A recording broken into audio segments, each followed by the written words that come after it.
નમસ્કાર મિત્રો, હું છું રજની પરમાર. પ્રસ્તુત કરી રહ્યા છીએ ગાંધી કથા ગાંધીજીના શબ્દોમાં, એટલે કે મહાત્મા ગાંધીજીની 150મી જન્મ જયંતિના સંદર્ભમાં તેમની જ આત્મકથા સત્યના પ્રયોગો અથવા આત્મકથાનું વાચિકમ રજૂ કરી રહ્યા છીએ.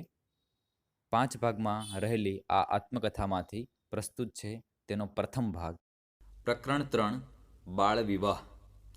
આ પ્રકરણ મારે ન લખવું પડે એમ હું ઈચ્છું છું, પણ આ કથામાં મારે એવા કેટલાય કડવા ઘૂંટડા પીવા પડશે. સત્યના પૂજારી હોવાનો દાવો કરીને મારાથી બીજું થાય તેમ નથી. 13 વર્ષની ઉંમરે મારા વિવાહ થયા તેની નોંધ લેતા અકળામણ થાય છે. આજે મારી નજર આગળ 12-13 વર્ષના બાળકો પડ્યા છે. તેમને જોઉં છું ને મારા વિવાહનું સ્મરણ કરું છું ત્યારે મને મારા ઉપર દયા છૂટે છે અને બાળકોને મારી સ્થિતિમાંથી બચ્ચાને સારું મુબારકબાદી આપવાની ઈચ્છા થાય છે. 13 વર્ષ થયેલા મારા વિવાહના સમર્થનમાં એક પણ નૈતિક દલીલ મને નથી સૂજી શકતી. કાઠિયાવાડમાં વિવાહ એટલે લગ્ન, સગાઈ નહીં.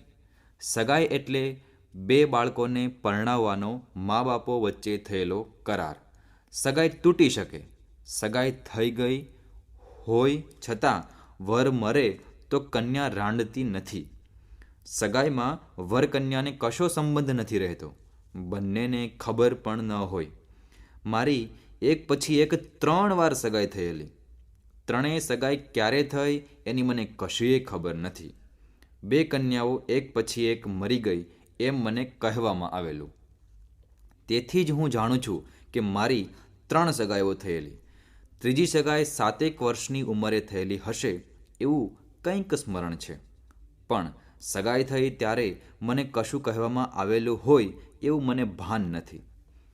વિવાહમાં વરકન્યાની જરૂર પડે છે, તેમાં વિધિ રહેલ છે અને હું જે લખી રહ્યો છું એ તેવા વિવાહ વિશે.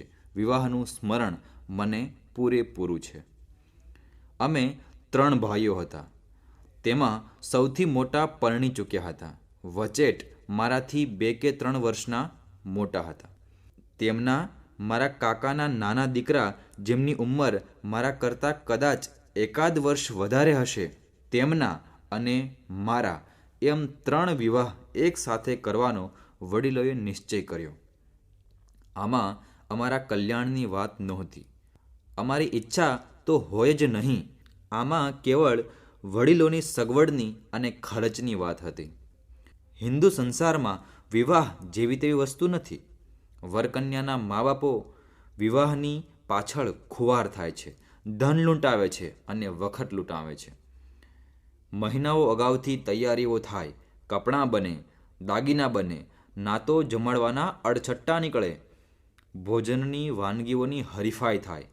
બૈરાઓ સૂર હોય કે ન હોય તો પણ ગાણા ગાય ગાય પોતાના સાદ ખોખરા કરી મૂકે. માંદા પણ પડે. પાડોશીની શાંતિમાં ભંગાણ પાડે. પાડોશી બિચારા પોતે પણ પોતાને ત્યાં અવસર આવે ત્યારે એવું જ કરવાના હોય એટલે ઘોંઘાટ, એઠવાડ, બીજી ગંદકીઓ બધું ઉદાસીન ભાવે સહન કરે.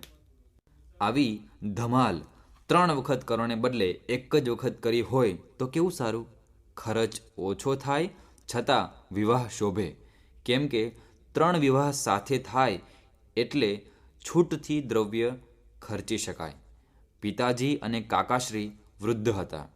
અમે તેમના છેલ્લા છોકરા, એટલે અમારા વિવાહ કરવાનો લાહો લેવાની પણ વૃત્તિ ખરી. આ અને આવા વિચારોથી આ 3 વિવાહ સાથે કરવાનો નિશ્ચય થયો અને તેમાં મેં જણાવ્યું તે પ્રમાણે તૈયારીઓ અને સામગ્રીઓ તો કેટલા માસ થયા ચાલી રહેલી. અમે ભાઈઓએ તો કેવળ તૈયારીઓથી જ જાણ્યું કે વિવાહ થવાના છે.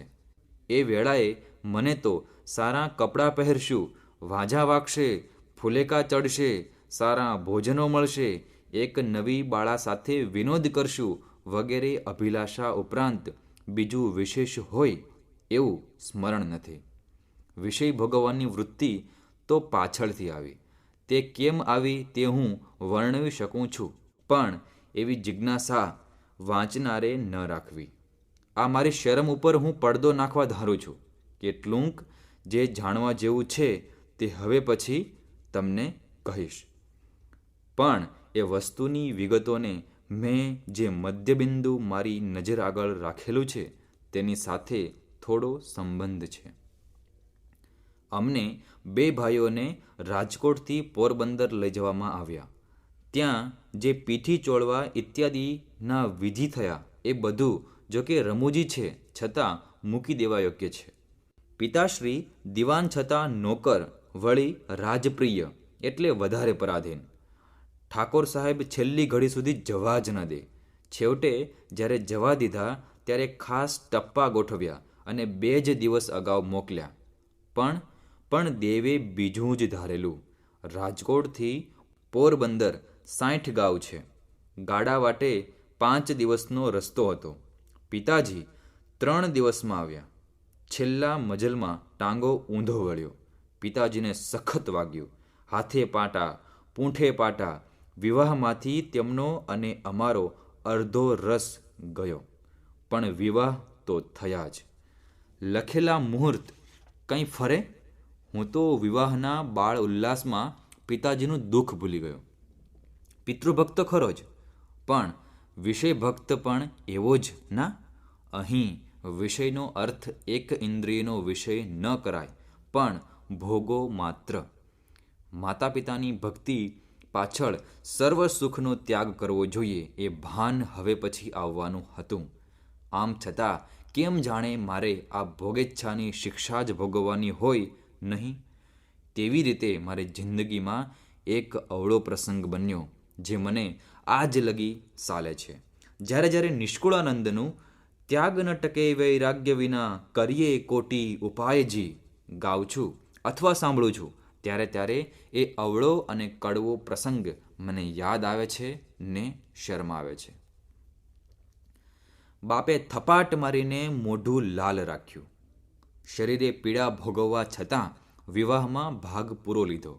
પિતાજી કયે પ્રસંગે કઈ જગ્યાએ બેઠા હતા એ બધું મને જેવું ને તેવું હજી યાદ છે. બાળ વિવાહનો વિચાર કરતાં પિતાના કાર્યની જે ટીકા મેં આજે કરી છે તે કંઈ મારા મને તે વેળા થોડી જ કરી હતી. તે વેળા તો બધું યોગ્ય ને મનગમતું લાગતું હતું. પરણવાનો શોખ હતો અને પિતાજી કરે છે એ બરાબર જ હોય એમ લાગતું. તેથી તે વખતના સ્મરણો તાજા છે. માયરે બેઠા, ચોરી ફેરા ફર્યા, કંસાર ખાધો, ખવડાવ્યો અને વર વહુ ત્યારથી જ સાથે રહેતા થયા. એ પ્રથમ રાત્રિ 2 નિર્દોષ બાળકોએ વગર જાણીએ સંસારમાં ઝંપલાવ્યું. ભાભીએ શિખામણ આપી કે મારે પહેલી રાતે કેમ વરતવું. ધર્મપત્નીને કોણે શિખામણ આપી હશે એ તો મેં પૂછ્યું હોય એવું યાદ નથી. સાંભળનાર એટલું જાણે છે કે અમે બંને એકબીજાથી ડરતા હતા એવો ભાસ આવે છે. એકબીજાથી શરમાતા તો હતા જ. વાતો કેમ કરવી, શી કરવી એ હું શું જાણું. મળેલી શિખામણ પણ મદદ શું કરે. પણ કંઈ શીખવવું તે પડે. જ્યાં સંસ્કાર બળવાન છે ત્યાં શિખામણ બધી મિથ્યા વધારો થઈ પડે છે. ધીમે ધીમે એકબીજાને ઓળખતા થયા, બોલતા થયા. અમે બંને સરખી ઉંમરના છીએ. મેં તો ધણીપણું આદર્યું.